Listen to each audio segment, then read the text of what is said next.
The moment has finally arrived when Ferrari's 2025 season can finally hit the ground, and it takes place at the Austrian Grand Prix, with the team finally bringing one of two major updates within the next couple of rounds of the 25 championship.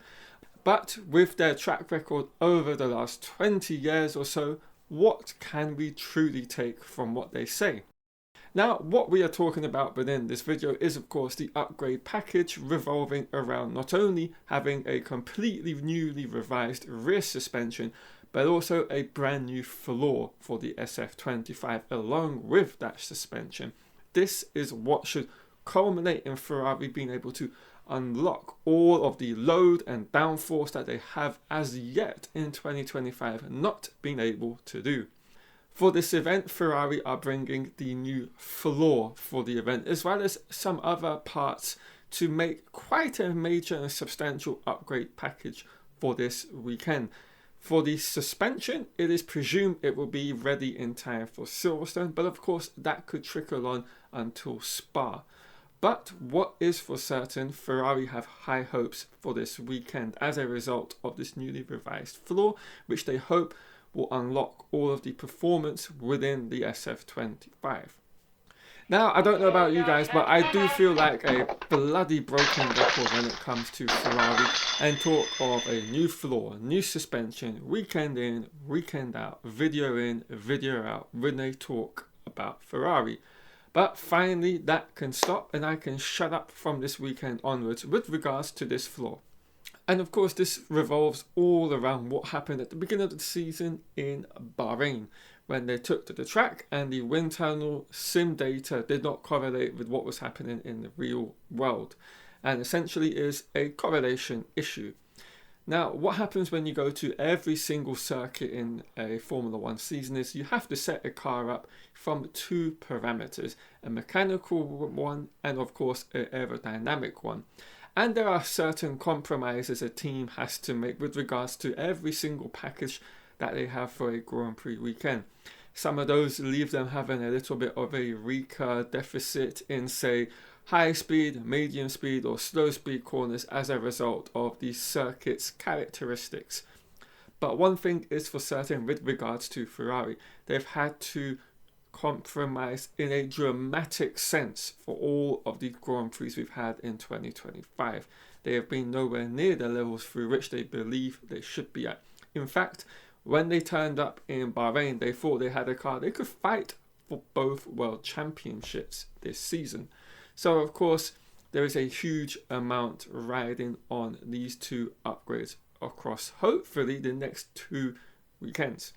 But before we go any further, if you enjoyed the content here on F1 Unraveled so far in this video, hit the like button, and of course if you're new, subscribe to the channel and turn on notifications. Alright, let's jump back into the video. Now, what is it with regards to this brand new floor which will hopefully unlock the performance of the SF-25, namely with the load that they haven't been able to extract? Well, essentially what Ferrari have found is a couple of particular things which are hugely and vitally important to how you can set a car up and extract the load. It is of course that the rear suspension they begun the year with does not allow them to do that, and so compromises have to be made. For example, across certain race weekends they have to make compromises to the mechanical setup, and on other weekends it has to be to an aerodynamic standpoint. And as such, this does not culminate in a highly competitive car as a result of that. The closer you are to the optimum performance available to a car in terms of what your wind tunnel data and CFD is telling you, of course, the quicker you're going to be at the weekend. So this brand new floor, which I expect to see major changes across the entirety of it, from the fences to the floor edges to the Venturi tunnels, all of these areas I expect to see major upgrades. Of course, some of these will be highly visible to us while others will not be. And of course, it is going to be a system of trial and error, or rather just testing this new floor and potentially doing a back-to-back between the previous specification with the new one across the two drivers this weekend, particularly with Leclerc giving up his car in FP1 in Austria. they will put the old floor on that, and Hamilton will have the new one to evaluate in FP1 and gather all the data they need to. Now, of course, there is a secondary thing we have to remember here, and that is, of course, this is part one of a two-part upgrade package.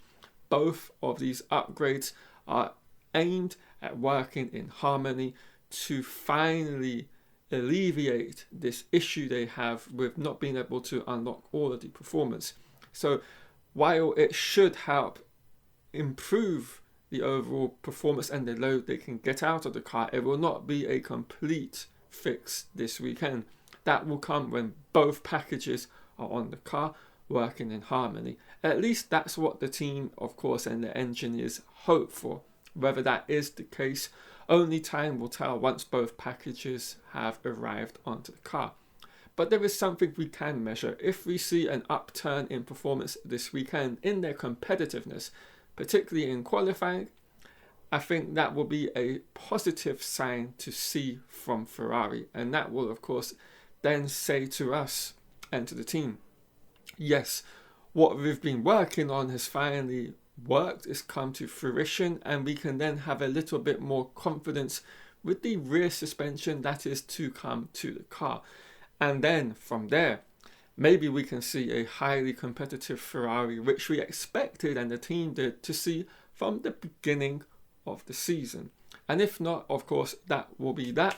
And then I expect Fred Vasseur to be fired, because there's a lot of talk and speculation, not only in the press, but of course among the team. I suspect that he will be fired, particularly as John Alkin could be in Maranello this Wednesday.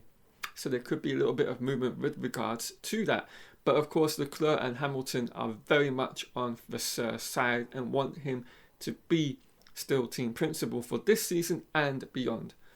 And that is where I will wrap this F1 video up with regards to Ferrari. I hope you've all enjoyed it. If you have, do leave a like on the video, subscribe, of course, if you're new, and I hope, for Ferrari's sake, they have a hugely important and competitive weekend here in Austria. I'll catch you all later across this weekend. See you then.